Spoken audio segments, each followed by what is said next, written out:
Hollow Horn Bear, also known as Matho Helo Gecha, was a prominent leader of the Brule Lakota Sioux during a transformative era in Native American history.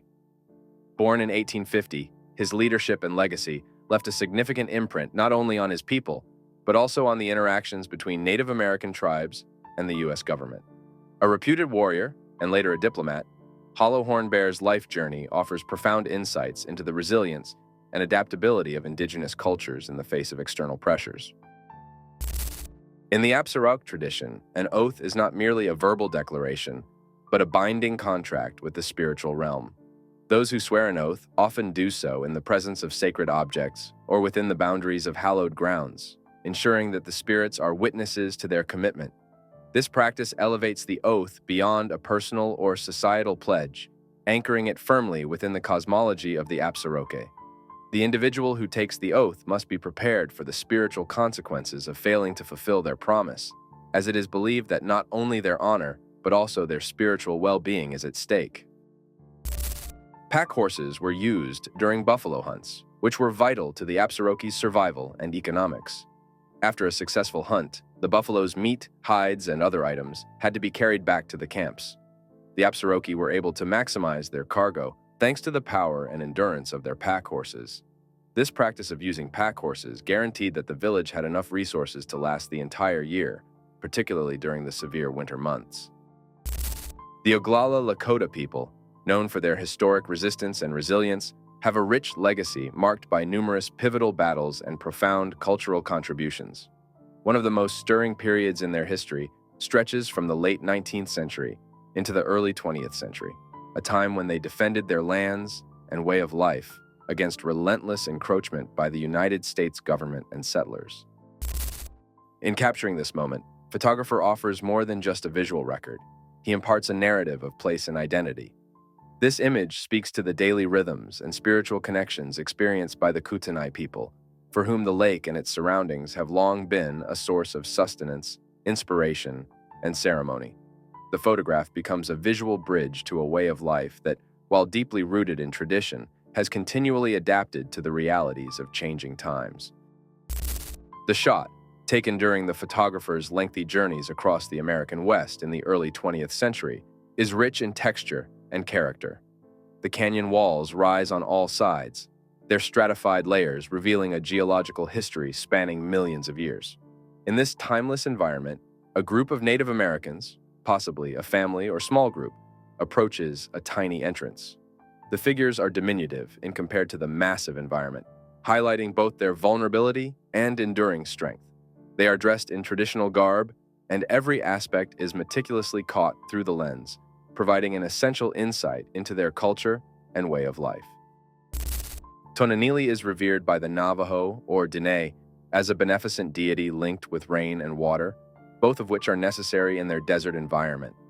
Tonanili is frequently featured in traditional rites and rituals intended to bring rain and fertility to the land.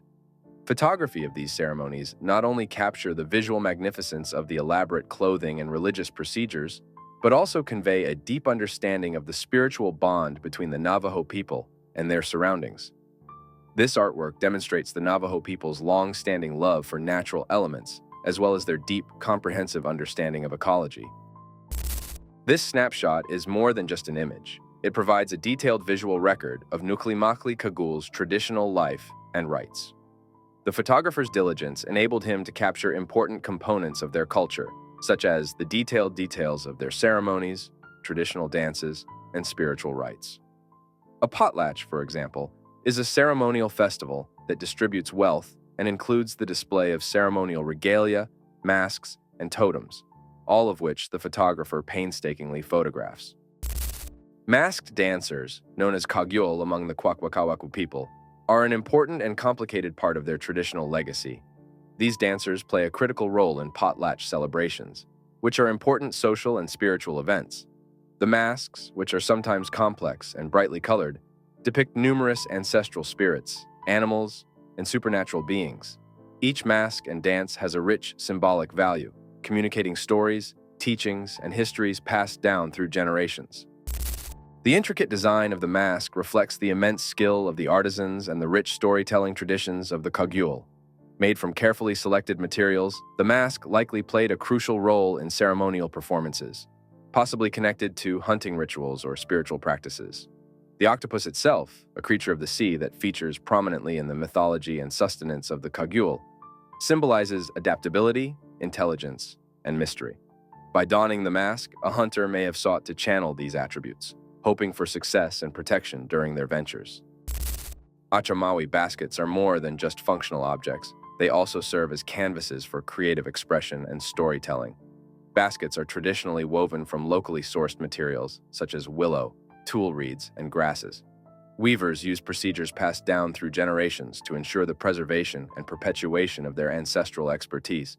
The elaborate patterns and motifs, which are typically geometric in character, depict the Achamawi's relationship with their land, spiritual beliefs, and social institutions. The Lodge of the Horn Society, a mysterious and possibly esoteric organization, has frequently been associated with mysticism and secrecy-laden rites and traditions. Their ceremonies, thought to include complicated rites and horn symbolism, have piqued the interest of both researchers and enthusiasts. The Society's esoteric lore reveals a strong relationship with nature, which is reflected in the sacred traditions passed down through generations. The Nez Perce, also known as the Nimi Ipu, or real people, are a tribe with a rich history and culture. They typically lived in what is now Idaho, Oregon, and Washington. The Nez Perce were renowned for their horse breeding, craftsmanship, and beautiful beadwork. Their relationship to the earth and its resources was strong, and they fed themselves by fishing, hunting, and collecting. These photographs emphasize the tribe's complicated relationship with environment by displaying their traditional dress, ceremonies, and daily routines in ways that illustrate their resilience and resourcefulness. The Hopi snake gathering ceremony, a significant spiritual and cultural event, is deeply ingrained in Hopi tribal customs. These photographs offer a rare peek into the Hopi people's spiritual traditions. The snake gathering ceremony, which often involves the handling of live snakes, is part of the wider snake dance ritual, which aims to bring rain and assure agricultural fertility. This shot does not only depict dance as an exotic spectacle to pique Western audiences' curiosity. Instead, it aims to communicate the dancers' profound affection and connection to the buffalo, symbolizing their appreciation for the animal's significance in their nourishment and spiritual traditions. The photograph is beautifully detailed, revealing the lavish costumes covered with buffalo hides, feathers, and intricate beading that contribute to the dance's authenticity and spiritual nature. The Custer Monument and the images are essential for comprehending American history's complicated tales, particularly those involving the Western frontier and Native American culture.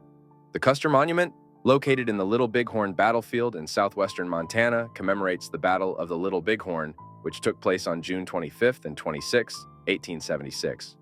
This confrontation between the combined forces of the Lakota, Northern Cheyenne, and Arapaho tribes and the United States Army's 7th Cavalry Regiment, led by Lieutenant Colonel George Armstrong Custer, is remembered in American history as both a legendary last stand and a sobering symbol of the U.S. military's struggles during the Plains Indian Wars.